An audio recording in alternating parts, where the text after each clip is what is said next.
Hi everyone and welcome back to my channel. Today we are doing a foundation review. It's a foundation that has been a little bit hit or miss with some people. Some people love it or some people hate it. Before we do start, I have to say apologize, it's so bright in my background. For some reason in the state of London, the city of London, England is my city, yeah.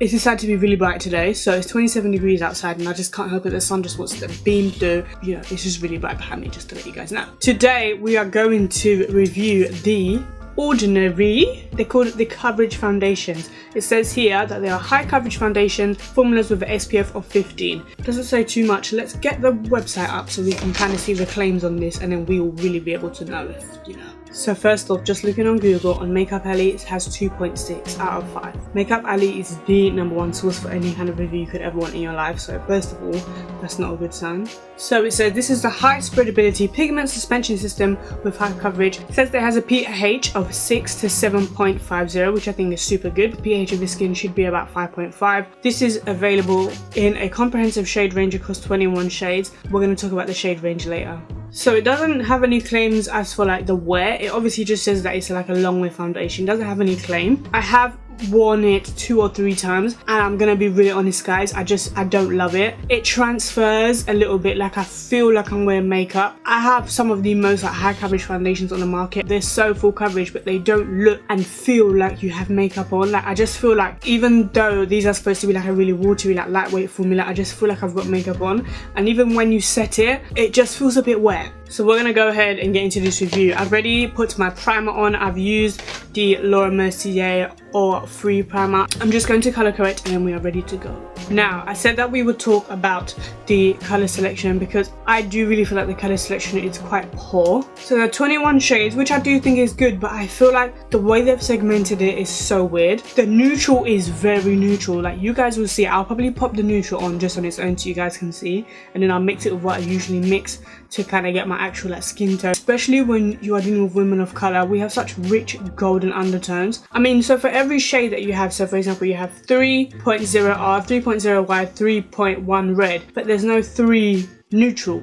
So what if you're a 3 but you're neutral? We're going around in circles. I'm going to show you guys and you guys can tell me if I'm going crazy or not. So we are all the way zoomed in. Hopefully you guys can get a better look at what the foundation looks like. So as I said, I grabbed the shades 3.2N and then 3.1Y. So if you can see, they're actually 2 different shades. Somehow they do work to get an alright color match. It's not amazing, but you work with it. Now if you guys can see how neutral that is, the camera is not picking it up as much as I would like it to, but you can kind of see it is quite cool. So this is the neutral shade in 3.2, and then this is the darkest yellow shade that you get. The one advantage I do have is because this shade is dark and it's neutral, this shade is light and it's yellow. So in a way it kind of cancels itself out to give me my perfect shade. Well, not perfect, that's a stretch. And throughout this I will be telling you guys like how much I pump out, that kind of stuff. This is one small pump of the yellow tone and the neutral tone mixed together. So if you could imagine, if I've done a third of my face, it will need about 3 pumps to cover the whole face. I just want to show you guys the consistency as well, just in case you haven't seen what it's kind of like. It's kind of runny. It definitely doesn't drip down my palette, which is good, but it's kind of runny. It's a lot more of a runny consistency than some of the foundations that I normally use. So I'm going to do 1 whole pump of the yellow one again, and I'm going to do 1 more pump of the neutral one again. So if you guys can see on the skin, it does look very wet looking. I'm definitely used to foundations that look a bit more matte as soon as you apply them. Let's see how it covers up my color correcting just here. So this is one side of my face completely done. In terms of the coverage, I do like it. I could literally do with a tiny bit more coverage. I wish it was a little bit thicker because like I said, I do kind of sometimes feel it on my face, which I don't really like. So this is 2 pumps. I've still got a little bit more on my palette, like literally the tiniest bit. So I'm going to go and see how much that's going to give me, and I probably will have to apply some. The one thing that is good is I do have like hyperpigmentation just on my nose from where I've worn glasses for so many years and it's kind of left dark marks. It has really done a good job at covering that up. I don't know if you guys can see that. So one of the claims that they made on the website is that the foundation does have a high spreadability, which looking at now, I would agree with, because it took me 2 pumps to do this side of the face, but then I just used the excess bit and I've literally done this whole side of my face. Just a warning, because it is so runny, the more you put, the more blending you'll have to do. So do yourself a favor, start off with a little bit and then build it up. So just looking at it, some people might think that this is okay, that I'm done, but for me, I'd like a little bit more coverage just here where I have some hyperpigmentation on my face. So I'm going to go ahead and just put a tiny bit more, and when I said tiny, I really meant it. I'm literally just going to put this tiny bit there to give myself a bit more coverage when it comes to this hyperpigmentation. So I'm going to go ahead and set my foundation. Yes, I do set my foundation before I light my concealer. It's just kind of my process of doing things, and it's kind of just what I'm used to when working. I don't really like setting my under eye concealer with white powders, but I do set my face with translucent powders, which is why I set my face and I go ahead and apply my concealer. Then I'll apply a more yellow based powder to my under eyes. So purely just so you guys can see kind of the difference, I'm going to go ahead and set my face, but I'm going to set one half of the face, and hopefully you guys can get more of an idea of what it looks when it's set as to when it's not set. We'll see if there's a huge difference. If you guys can see, there's like this little patches there and even there where you can kind of see like my brush kind of going into my face. Now I never have these kind of marks on my foundation, so obviously for me that is a little bit of a warning sign, but we're gonna work with it. Once I put everything on, I'm sure it will disappear. For me, I find that when you do your makeup with this foundation, it does look okay, and then I find that for me the issues do come as you wear it throughout the day. And now I'm gonna go ahead and start applying the rest of my makeup. If there is anything that I find throughout the application of the makeup that I feel like you guys should know, I definitely will pop the camera on and let you guys know. I just thought I'd pop the camera on. I just wanted to show you guys what the foundation looks like when concealer's on it, because I have had some cases with foundations, this one actually, where I've put concealer on the top of it and then it's kind of just disappeared. And not just any old rubbish concealers, like concealers that are my holy grail ones that I've used that I know I've loved, but I just wanted to show you guys that it does look okay. It's just ready for me to set right now. Okay guys, so this is me having worn the foundation for about 4 hours. I really did want to wait for 5 or 6, but I have work in the morning, so obviously I have to kind of, you know, get ready to go to bed and stuff. The clip where I had done all my makeup was a little bit out of focus, so I might not include it in this. So maybe I will zoom you guys in and you guys can have a look at what the foundation looks like. So this is what it looks like. I hope you guys can get like kind of a clear view. I'm just looking at it in my mirror over here. So far, I am liking it. I feel like my experience so far with it has been a little bit negative, so obviously that's why my reviews kind of sway towards that way. But today I really do like the way that it looks. I feel like though, you know when your skin has a moment and you know that you've been wearing makeup for like a few days, you need to give it a break. I feel like my skin isn't looking as good as it can do, which is really weird because I was actually wearing Estee Lauder foundation yesterday and so many people complimented me on it. So I don't know whether it's this foundation or I don't know that I've been wearing makeup for a few too many days and maybe I just need to do like a face mask or something to just like clear up my skin or whatever.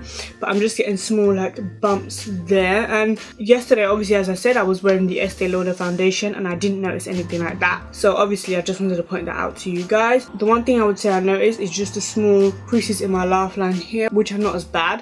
One of the first couple days that I did wear it, they were like a bit more deep and they were a bit more like set in, but I feel like maybe I've just kind of finessed kind of how to work with the foundation. Maybe putting too much is what obviously does make it crease. I'm happy with the overall finish of it, that kind of thing. I think for £6 it is a really decent foundation, although some of my favourite foundations are more affordable foundation. I love the Wet n Wild Photo Finish, I love the L'Oreal Pro Matte, and I love the Milani 2-in-1, and they are all kind of in the same price bracket, if not a tiny bit more expensive, and for me they do perform better than this foundation. So guys, just to summarise, this is clearly a long wearing foundation. I've been wearing it for 4 hours. I would have liked to review it for a little bit longer for you guys, but obviously I don't have the opportunity to do that today. But obviously for 4 hours, for me, this is done quite a good job. I would say the shade selection could really be improved, because then it stops people from having to buy 2 foundations and having to mix, whereas if you just had one that was your perfect shade,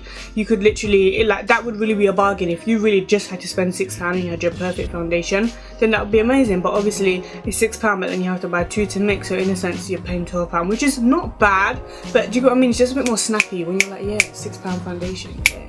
I have a little bit of hyperpigmentation there, so I did try and cover up a little bit more there. If you are someone who has relatively good skin, then I do recommend this foundation for you. For those of you who probably have more troubled skin, for example, a lot of acne, a lot of hyperpigmentation, I don't know that I would recommend it for you. I'm not gonna put anything out into the universe, but I'm just saying I don't know that I would recommend it for you.